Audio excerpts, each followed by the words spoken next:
Hello, hello, hello, and welcome to Out of Office. This is your weekly news show for skiing, snowboarding, outdoors, and whatever else. This week, there's a lot of stuff going on, but we're going to get right into our first topic of the week, which is Bust and Burn. Bust and Burn is Mogul's event that takes place here at Sunday River, where we are physically out of office today, helping cover this awesome event. A bunch of great competitors, awesome competition. Friday's practice was basically like the best spring skiing you could ever ask for. Saturday, a little firm. Looks like it'll soften up a little bit on Sunday, where they go for the duels course. Now, obviously, this is Monday or Tuesday or Wednesday when you're watching this at this point. So we're going to put the results up on the screen here in just a second. But props to Sunday River, because this is really a phenomenal event. It's a great way to end the season, although that's going to roll right into our next topic, which is talking about the fact that whether you want skiing to be over for the season or not, it's not over. And Henry's going to tell you more about that in a second. But it is winter next week. There's a snowmobile over there. There's people skiing left and right. There's snow everywhere. We talked to somebody from Sunday River yesterday. They were talking about skiing well into May. I'm sure Killington will do the same thing, maybe even June. It's really crazy to see how much people like skiing. I will admit, I don't think I like skiing that much. I think I'd like to go ride my bike during this time of year. But as Henry's about to tell us, there's a lot more cold weather coming for the next week or so. Henry, off to you. We are now officially in April 4th today. This when this is being filmed. It's warm this morning. It's 60 degrees when I woke up. So it's quite warm out there. Definitely feeling like spring, but we have some snow on the way. So this is being released on Monday. Today, it's going to be cold. Temperatures in the 30s across the region. So chilly day today, and then tonight, late tonight into Tuesday, snow on the way here. Looks like 3 to 5 inches of snow up north, especially up in the Vermont Green Mountains, up in northern Vermont, White Mountains, into Maine. A little clipper system moving through here. You can see here, and that's going to bring 3 to 5 inches of snow. It looks like to the region. Up in those areas, not much, but if you're gonna hit the slopes for one last time maybe of the season, good day to do it tomorrow. Some fresh tracks to be had for sure. It's cold tomorrow while it's snowing. It should snow most of the day tomorrow. Temperatures in the upper 20s and low 30s, so it is going to be cold. Staying cold Wednesday. Temperatures in the 30s for Wednesday. 40s across southern New England, but as we head into Thursday and Friday, we do warm up a little bit into the 40s, and Friday looks a little bit warmer than Thursday with temperatures in the upper 40s and 50s. Looks mainly snowless after tomorrow, Tuesday, but can't rule out again something maybe through mid-April, as we kind of hold on to this colder than average pattern before we should warm things up. Later April, it's this cold keeps trying to prevent any significant warm up. So we'll see what happens, but nothing big until next year. We're kind of winding the season down. Looks a little bit rainy later in the week. Some showers around this upcoming weekend, next weekend. Some showers potentially around, but it's not overly warm, so nothing in terms of 70s, and it's just looking overall pretty chilly. Lots of 40s, 50s, some 60s, but mainly across southern New England.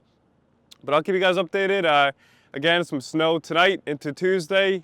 A little chilly, especially early this week before warming up later in the week into the 40s and 50s. Some showers around, but other than that, April's here, and we're gonna warm things up. Hopefully by end of April. I'm kind of ready for spring and summer here, but keep you guys updated.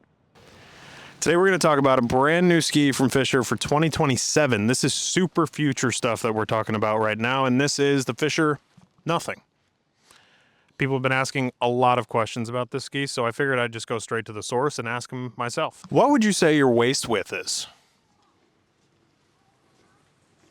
How tall? What sizes do you come in?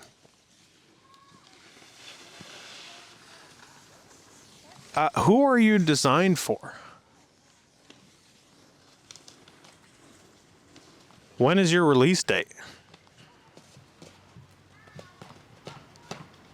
Well, it doesn't sound like we're going to get a lot of answers out of this ski right now, but hopefully in the future we'll be able to tell you more about nothing. But realistically, we're probably just going to tell you nothing about nothing until the end of time. But if you want, you can shoot me a message and ask me questions about the dimensions of this ski. We're actually even probably assuming that it's a ski at this point. We don't even really know. I can't get any answers out of this thing, and it just is what it is. So let me know in the comments what questions you have about the brand new 2027 Fisher Nothing. For our final story of the evening, we are going to talk all about tariffs and how they are going to impact the ski industry, the bike industry, and much more. You've already seen notifications come out from brands like Rosignol, like brands like Borealis. There's a lot of brands out there that are talking about changing the way that their pricing structure works to adapt to these tariffs, because most of the product that we all use comes from somewhere other than the United States, right? Even if it's just the materials to make that product, stuff is going to get a lot more expensive.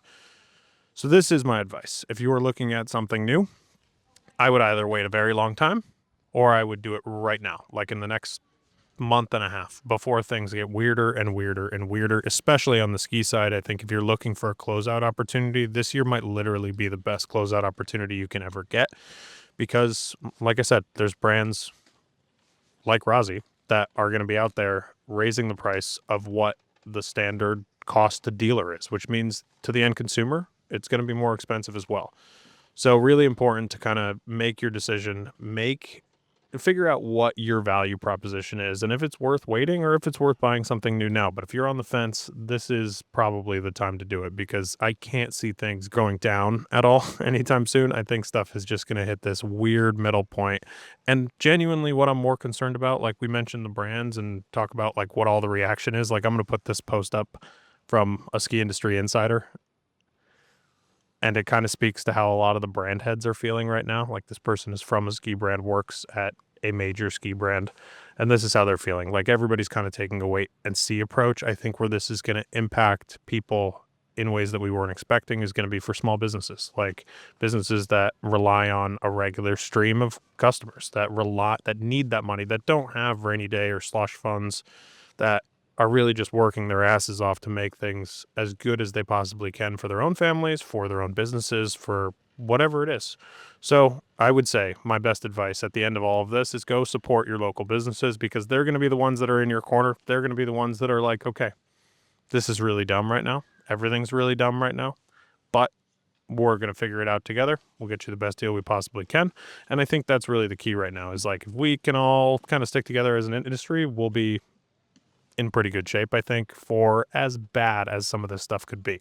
Now, keep in mind, Taiwan, China, very big spots for ski manufacturing. Europe, obviously, massive. You're talking about brands like DeBello that come out of Italy. You're talking about most of the Elevate group, excluding DeBello, coming out of China or Taiwan. You're talking about Blizzard skis in Austria. You're talking about Fisher out of Austria and Ukraine. There's a lot of stuff going on where like this is going to impact some of you or all of you in some way, some form as we get down the line here. I'm curious to see what a lot of these brands have to say as we get closer and closer. I'd like to see some more polished press releases as to like what the plan is going forward with pricing and how they're going to take care of not just their customer, but their dealer, who's also their customer. They're not just a customer, they're a customer and a representative. It's like you got 2 in 1 there. Probably should make sure everybody's taken care of. But at the moment, it seems like we're just going to start a global trade war, so that seems like it is what it is. Everybody's kind of talking about like, oh, this isn't going to affect anybody. This isn't going to impact me. This is, dude, we just had to pay $155 in tariffs to UPS because we got some poles in for the really big gear guide for testing. Like the poles didn't cost us anything, but it cost us $155 of the value of those products.